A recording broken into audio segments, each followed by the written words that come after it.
इसको हम अपने पौधों की ग्रोथ के लिए देते हैं, ये खाद का काम करता है। आप इसकी स्मेल करेंगे तो स्मेल भी बहुत अच्छी आती है। ऐसा नहीं है कि कुछ लोगों का ये मानना है कि सड़ जाते हैं, बदबू आएगी, तो मैम इसमें से कोई बदबू नहीं आती है। ये सबसे ज़्यादा इंसेक्ट्स के लिए यूज़ होता है गार्डन में। इसका आप अपने गार्डन में स्प्रे कीजिए। आप मेरे गार्डन में देख सकते हैं कोई मिलीबग वगैरह किसी चीज़ का अटैक नहीं मिलेगा आपको। उन सब चीज़ों के लिए यही है। मैं ना कोई नीम ऑयल यूज़ करती हूँ, ना कोई और चीज़ यूज़ करती हूँ। मेरे पौधे में लीफ कर्ल हो गया था मैम, और मैंने लीफ कर्ल बनाना पील पाउडर और एंजाइम से दूर किया है। फ्रूटिंग प्लांट के लिए तो ये बेस्ट है, एकदम बेस्ट है। जैसे हम एनपीके वगैरह देते हैं ना, तो आप इसको दीजिए, एनपीके की आपको ज़रूरत नहीं पड़ेगी। बिल्कुल सही। वैसे ही हमारा जो लेमन का है, इसको भी साफ सफाई में यूज़ कर सकते हैं। जैसे हम कोलिन को यूज़ करते हैं ना, ये सेम उसी तरह से हम यूज़ कर सकते हैं। अपने मिरर वगैरह बिल्कुल साफ़ हो जाते हैं लेमन वाले से। ये देखिए मैरीगोल्ड का है मैम। मैरीगोल्ड आपने कहीं नहीं देखा होगा।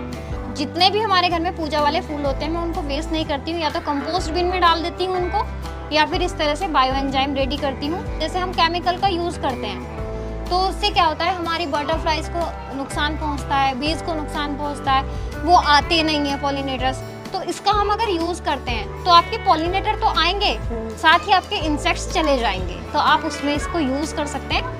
इसको बनाने का जो प्रोसेस है वो बहुत इजी है, और इसको देने का तरीका भी बहुत आसान है। आप अपने गार्डन में इसको दीजिए, यूज़ कीजिए, बहुत अच्छा रिजल्ट आपको देखने के लिए मिलेगा। चाहे पौधों की ग्रोथ की बात हो, अच्छी फ्लावरिंग की बात हो, या अच्छी फ्रूटिंग की, या आपको पौधों को पेस्ट अटैक से बचाना हो, तो इन सभी चीजों में जो इकलौती एक चीज काम आती है वो है बायो एंजाइम, जो हमारे पौधों में दवाई का काम करते हैं। और सबसे खास बात है कि बिल्कुल ऑर्गेनिक हैं और बिल्कुल फ्री में तैयार हो जाते हैं। तो दोस्तों, आज हम फिर से आए हैं गार्डनिंग एक्सपर्ट सुरभि यादव जी के पास, जो अपने गार्डन के लिए कई तरीके के बायो एंजाइम्स तैयार करती हैं और बहुत ही आसान विधि में उन्हें तैयार करती हैं। तो आज इस वीडियो में हम उनसे जानने वाले हैं कि हमें अलग अलग चीजों के लिए, पौधों के लिए जो जरूरी चीजें हैं उनके लिए कौन कौन से बायो एंजाइम तैयार कर सकते हैं, उन्होंने कौन से तैयार कर रखे हैं और किस तरीके से तैयार कर सकते हैं। तो ज्यादा देरी ना करते हुए मिलते हैं सुरभि यादव। ये शुरू करने से पहले हम आपको बता दें कि सुरभि यादव जी का बेहद खूबसूरत गार्डन है, जिसका विजिट हम आपको करा चुके हैं। वो कबाड़ से जुगाड़ करती हैं, बिल्कुल जीरो बजट उन्होंने गार्डन तैयार किया है,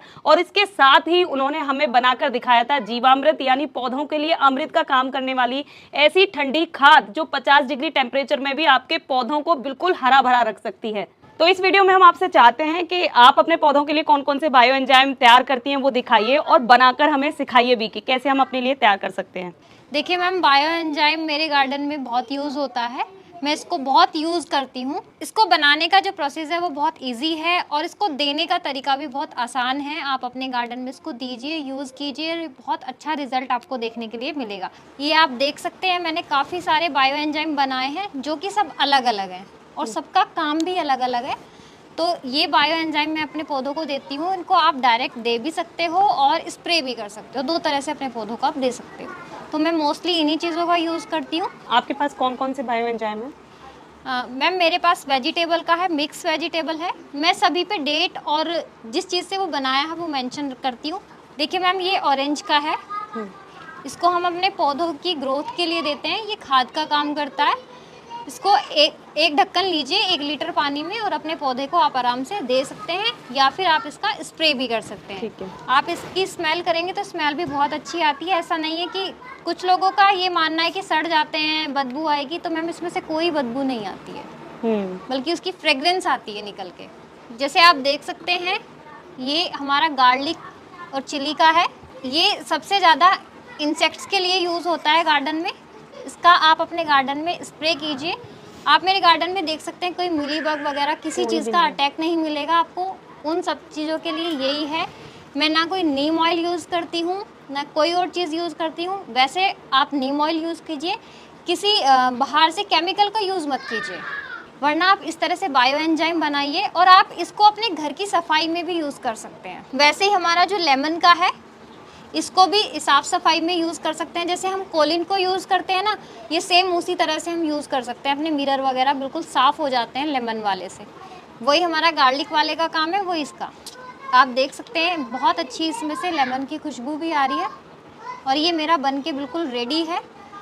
आप जब कंपोस्ट बनाते हैं, किचन वेस्ट कंपोस्ट बनाते हैं, तो उसमें आप इसके एक ढक्कन डाल दीजिए तो आपका कंपोस्ट और ज़्यादा जल्दी बन जाता है। ये देखिए मैरीगोल्ड का है मैम। मैरीगोल्ड आपने कहीं नहीं देखा होगा, आपने ज़्यादातर वेजिटेबल, लेमन और यही सब देखा होगा। ये मैरीगोल्ड के फूलों से बना है। ये देखिए आप देख भी सकते हैं। जितने भी हमारे घर में पूजा वाले फूल होते हैं मैं उनको वेस्ट नहीं करती हूँ, या तो कंपोस्ट बिन में डाल देती हूँ उनको, या फिर इस तरह से बायो एंजाइम रेडी करती हूँ। इसका बायो एंजाइम क्या काम आता है? ये मैम मैं पौधों पर स्प्रे करती हूँ। इसका स्प्रे करने से जो इंसेक्ट्स होते हैं वो नहीं आते हैं, और जो हमारे ये होते हैं ना एक छोटा वाला काला वाला जो कीड़ा लगता है वो वाला कीड़ा नहीं लगता है इससे। ठीक है, तो आप इसका स्प्रे कीजिए अपने पौधों पे और पत्तियों में चमक भी आती है। तो मैं उसमें और मुझे ऐसा लग रहा है कि जो आपने बोला कि इंसेक्ट्स को भगाने का काम करेगा, साथ ही जो ज़रूरी पॉलिनेटर्स हैं शायद उनको अट्रैक्ट भी करेगा। जी जी, ये पॉलिनेटर्स को अट्रैक्ट करता है। जैसे हमारी बटरफ्लाई हो गई, बीज हो गई, तो इनको कोई हार्म नहीं करता है, नुकसान नहीं पहुंचाता। जैसे हम केमिकल का यूज़ करते हैं तो उससे क्या होता है, हमारी बटरफ्लाइज को नुकसान पहुंचता है, बीज को नुकसान पहुंचता है, वो आते नहीं हैं पॉलिनेटर्स। तो इसका हम अगर यूज़ करते हैं तो आपके पॉलिनेटर तो आएंगे, साथ ही आपके इंसेक्ट्स चले जाएंगे। तो आप उसमें इसको यूज़ कर सकते हैं। ये मेरा बनाना का है। बनाना पील फर्टिलाइज़र जो हम बनाते हैं उसको ना बना के आप एंजाइम बनाइए, क्योंकि पील फर्टिलाइज़र से क्या होता है, कई बार पौधों में फंगस लगने की समस्या आती है। मेरे साथ भी हुआ था, फंगस लग गई थी। तो आप ये बनाइए। और बायो एंजाइम जब आप बनाते हैं तो बनाना का बायो एंजाइम बहुत अच्छा है। ये आपके पौधों में कैल्शियम की कमी को पूरा करता है। मेरे पौधे में लीफ कर्ल हो गया था मैम, और मैंने लीफ कर्ल बनाना पील पाउडर और एंजाइम से दूर किया है। आप बनाना का एक और कर सकते हैं। ये देखिए, उसके छिलकों को सुखा सकते हैं और इस तरह से पाउडर फॉर्म में तैयार कर सकते हैं। आप इसको एक चम्मच के हिसाब से अपने पौधे में दीजिए, अपने प्लांट में दीजिए। मैंने इससे लीफ कर्ल की प्रॉब्लम को दूर किया है। इसके साथ ही ना इसमें क्योंकि पोटेशियम की मात्रा बहुत अच्छी बहुत ज़्यादा पोटेशियम, कैल्शियम, कार्बोहाइड्रेट्स होते हैं इसके अंदर। तो आप अगर इसको यूज़ करते हैं तो आपके पौधे की सारी रिक्वायरमेंट पूरी हो जाती है। फ्रूटिंग प्लांट के लिए तो ये बेस्ट है, एकदम बेस्ट है। जैसे हम NPK वगैरह देते हैं ना, तो आप इसको दीजिए, NPK की आपको ज़रूरत नहीं पड़ेगी। बिल्कुल सही। ये मेरा जो आप देख रहे हैं पिंक वाला सिंगोनियम, इसमें लीफ कर्ल हो गया था, तो ये इसी से मैंने दूर किया। मेरे क्रोटन में हो गया था इसमें, तो ये आप देख सकते हैं न्यू लीव्स बिल्कुल एकदम ठीक आई हैं। तो इसको मैंने इसी से ठीक किया है। अदरवाइज़ मैं बाहर से कुछ नहीं खरीदती हूँ, कुछ नहीं लगाती हूँ अपने पौधों में। एकदम सस्ती और फ्री की गार्डनिंग हम कर रहे हैं। और मैं चाहती हूँ कि अगर कोई गार्डनिंग करना चाहता है तो वो भी इसी तरह से फ्री की गार्डनिंग करे। तो चलिए, आज मैं आपके साथ जो बायो एंजाइम शेयर करने वाली हूँ, जो बनाने वाली हूँ, वो मैं बनाने वाली हूँ इंसेक्ट्स के लिए। क्योंकि अब जो ये मौसम चल रहा है, अब आगे मॉनसून में आपको देखने के लिए मिलेगा मिली बग वगैरह का अटैक अपने गार्डन में देखने के लिए मिलेगा। तो उसके लिए हम क्या बना सकते हैं बायो एंजाइम, वो मैं आज आपके साथ शेयर करने वाली हूँ। देखिए, बायो एंजाइम बनाने का जो प्रोसीजर होता है वो सबके लिए सेम है। जो हमें रेशियो रखना है वो एक ही रेशियो रखना है। चाहे आप उसमें वेजिटेबल्स का बनाएं, चाहे फ्रूट्स का बनाएं, चाहे आप मेरी तरह मैरीगोल्ड का बनाएं, रेशियो आपका सब में एक ही आना है, सेम रेशियो रखना है। तो आज हम इंसेक्ट्स के लिए जो बात करने वाले हैं वो हम बनाएंगे गार्लिक और हमारी चिली और गुड़ के साथ हम ये बनाने वाले हैं, जो कि हमारे इंसेक्ट्स के लिए बहुत ही ज़्यादा इफ़ेक्टिव होता है। तो इसका जो रेशियो है वो है 1:3:10 का रेशियो है। आपको एक हिस्सा इसमें गुड़ लेना है, 3 हिस्सा आप उसमें जो भी डालने वाले हैं। जैसे मैं यहाँ पर आपको गार्लिक और चिली का बताने वाली हूँ। हरी मिर्च और लहसुन है मेरे पास। अगर इसमें आप वेजिटेबल के छिलके, नींबू के छिलके, संतरे के छिलके कुछ भी लेते हैं, उसका रेशियो यही रखना है। और उसका 10 हिस्से हम उसमें पानी डालने वाले हैं। तो सबसे पहले हमें इस तरह की एक बॉटल की ज़रूरत होगी। आप बड़ी बॉटल भी ले सकते हैं, मात्रा बढ़ा सकते हैं। तो देखिए, हमने लिया है गुड़। किसी भी बायो एंजाइम को बनाने के लिए हमें गुड़ सबसे ज़्यादा ज़रूरी होता है। गुड़ के बिना बायो एंजाइम नहीं बनेगा, क्योंकि जो इसमें एंजाइम्स बनते हैं उसकी जो प्रक्रिया होती है वो गुड़ से ही बनती है। तो ये देखिए, इस तरह से हमने बॉटल के अंदर गुड़ को डाल देना है पहले। अब जो हमारा ये लहसुन है इसको हम पीसेस में कट कर लेंगे इस तरह से, छिलके के साथ में। हरी मिर्च का जो डंठल होता है आपको भी डाल सकते हैं। ये देखिए, हरी मिर्च हमने ली और पीसेस में हमने कट कर ली। और ये बहुत इजी है और इसको आप अपने इंसेक्ट्स के लिए अपने गार्डन में यूज़ कीजिए और साफ़ सफाई के लिए अपने घर में भी आप इसको यूज़ कर सकते हैं। तो देखिए, अब हम इसको बॉटल में डाल देंगे। ज़रूरी नहीं है आप बॉटल में बनाएं, किसी डब्बे में भी बना सकते हो। बस वो बंद होना चाहिए, उसके ऊपर ढक्कन होना चाहिए, ताकि उसमें जो एयर बनती है वो आप जब रिलीज करो तभी रिलीज हो, अदरवाइज वो बाहर ना निकले। अब हम इसमें पानी डालेंगे। ये देखिए, अब ये बॉटल का ऊपर का हिस्सा हमें खाली छोड़ना है, क्योंकि इसमें जो गैस बनेगी उसको हमें रिलीज करना है, वरना अगर बॉटल हम पूरी फिल कर देंगे तो हमारी बॉटल फट जाएगी। ये हमारा अब बायो एंजाइम बनना स्टार्ट हो जाएगा। ठीक है मैम, ये तो आपने हमें पूरी विधि बता दी है कि किस तरीके से हमें बायो एंजाइम तैयार करना है। अब मैं ये जानना चाहती हूँ आपसे कि कितने दिनों में तैयार हो जाएगा जब हम इसे पौधों को दे पाएंगे? मैम ये 80 से 90 दिनों के अंदर बन के रेडी होता है, और इसके ऊपर मैं इस तरह से डेट मेंशन कर देती हूँ। आप मेरी हर बॉटल्स पे डेट और किस चीज़ से इसको मैंने बनाया है वो मैं मेंशन करती हूँ। और अगर आपको जल्दी बनाना है तो जल्दी बनाने का भी प्रोसेस है। ये देखिए, हमारा पहला हरी मिर्च और लहसुन का बना हुआ है। तो हम क्या करेंगे, इसमें से इस तरह से ये एक ढक्कन लेंगे बना हुआ, और ये इसके अंदर डाल देंगे। तो ये अब 60 से 70 दिनों में बन जाएगा। वैसे हमारा बायो एंजाइम बनता है 80 से 90 दिनों के अंदर बन के तैयार होता है। अब हमें इसको हर रोज इसकी गैस को रिलीज करना है। इसमें गैस बनेगी, उसको रिलीज करना है, वरना हमारी बोतल फट जाएगी।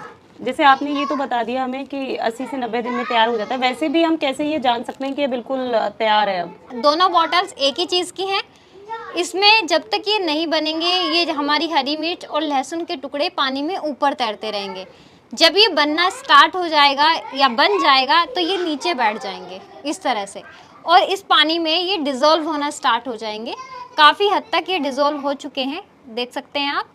तो ये बिल्कुल नीचे बैठ जाएंगे, ये ऊपर नहीं आएंगे। आप चाहे इसको ऐसे कितना भी हिला डुला लेंगे, लेकिन ये ऊपर नहीं आएंगे। तो ये इसकी पहचान है कि हमारा बायो एंजाइम रेडी हो गया है। ठीक है। अब हम इसको नीचे करना चाहेंगे तो ये नीचे नहीं जाएगा। ये नीचे तभी जाएगा जब ये हमारा बायो एंजाइम बन जाएगा और डिज़ोल्व हो जाएगा अच्छे से। ठीक है। तो ऐसी कौन सी सावधानियां जो हमें इन्हें पौधों को देते समय बरतनी चाहिए? मैम सावधानियां यही हैं, जब हम इनको पौधों को देते हैं तो हमारा जो डाइल्यूट करने का प्रोसेस होता है उसकी मात्रा को हमें ध्यान में रखना है। अगर हमारे बायो एंजाइम की मात्रा ज़्यादा हो जाती है, पानी की मात्रा कम रखते हैं, तो ये पौधों के लिए एनर्जी ज़्यादा हो जाएगी। तो इसको एक ढक्कन लीजिए, 1 लीटर पानी में अच्छे से उसको मिक्स कर लीजिए, और फिर उसके बाद अपने पौधों पे यूज़ कीजिए। कितने दिनों में हम अपने पौधों पर इसे रिपीट कर सकते हैं? ये 15 दिन में यूज़ कीजिए। 20 दिन या 1 महीने का अंतर भी आप पौधों के लिए रख सकते हैं, अगर आप कोई दूसरा खाद यूज़ कर रहे हैं तो। आप बायो एंजाइम शाम को दीजिए, सुबह में भी मत दीजिए, क्योंकि दिन में धूप होती है, गर्मी होती है। शाम को 6 बजे के बाद। ठीक है। पहले पौधे की अच्छे से गुड़ाई कीजिए, और गुड़ाई करने के बाद आप बायो एंजाइम दीजिए, क्योंकि पूरी रात भर आपका पौधा उसकी एनर्जी को एब्जॉर्ब करता है। ठीक है। तो उससे नुकसान नहीं होता है, आपके पौधे को फ़ायदा पहुंचता है। ठीक है। अब ये आपके कितने सालों तक बायो एंजाइम यूज़ में आने वाले हैं? मैम ये मेरे बायो एंजाइम मैंने पिछले साल बनाए थे, 2023 की सभी पे डेट पड़ी हुई है, और मैं 1 साल 2 साल इन्हें आराम से चला सकते हैं। तो दोस्तों, इस वीडियो में सुरभि जी ने हमें बहुत ही आसान तरीके से बता दिया है कि बायो एंजाइम किस तरीके से तैयार होते हैं, पौधों में किस तरीके से इन्हें यूज़ किया जाता है, कितने दिनों में ये बनकर तैयार हो जाते हैं। तो हमारी तरफ से तो पूरी कोशिश थी कि आपको पूरी विधि, पूरी प्रक्रिया बता दी जाए, लेकिन फिर भी कोई चीज़ ऐसी रह गई है जिसके बारे में आप जानकारी लेना चाहते हैं तो हमारे कमेंट बॉक्स में ज़रूर पूछें।